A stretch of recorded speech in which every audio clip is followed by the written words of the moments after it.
আজকে কাজ থেকে তাড়াতাড়ি ফিরে আসবো, তারপর তোমাকে নিয়ে ফ্যান্টাসি কিংডম ঘুরতে যাব। তুমি নতুন শাড়ি পরে রেডি হয়ে থেকো। শাশুড়ি মা আবার কি বলবে? তার অনুমতি নিতে হবে না? আরে আমার বউ নিয়ে আমি ঘুরতে যাব, তাতে কে কি বলবে?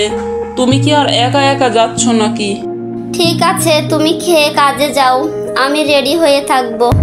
ও তলে তলে এই কাহিনী, দুজনে মিলে ঘুরতে যাওয়ার পরিকল্পনা চলছে।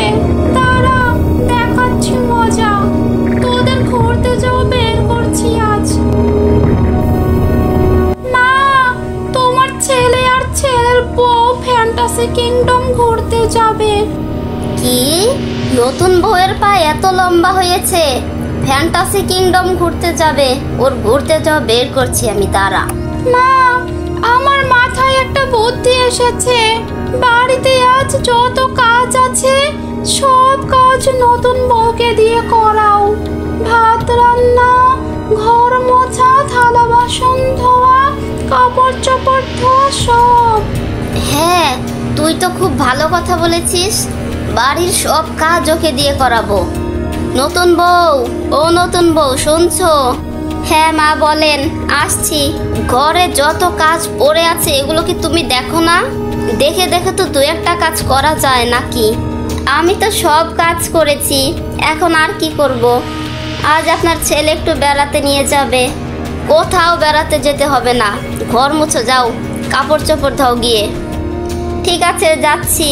আর শোনো, আমি যে তোমাকে বেড়াতে যেতে না করলাম, বাড়ির সব কাজ করতে বললাম, এগুলো আমার ছেলেকে বলো না কিন্তু। আবার বললে তোমাকে এটাতে খুন করে ফেলবো, জিহ্বা কেটে নেব।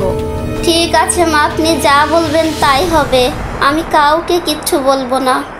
বউ তার শাশুড়ির কথায় ভয় পেয়ে ঘরের সব কাজ করতে লাগলো, বেড়াতে যাওয়ার কথা ভুলে গেল।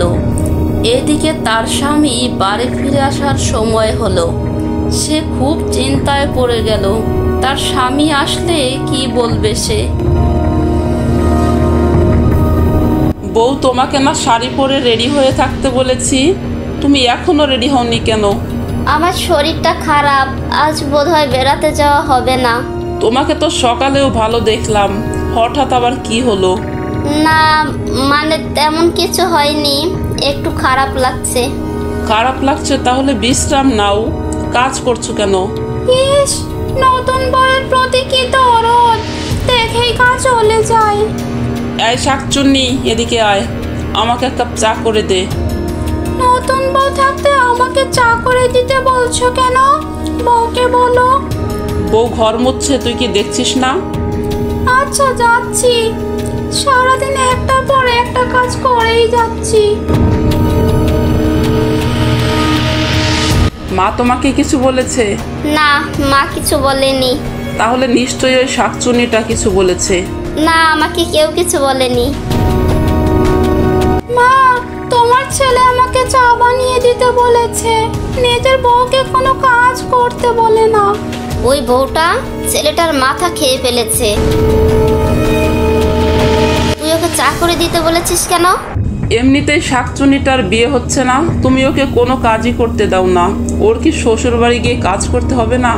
ও, আমার মেয়ে তোর কাছে এখন বেশি হয়েছে। তুই আমার মেয়েটাকে একটু দেখতে পারস না? বউটা তোর মাথা খেয়ে ফেলেছে।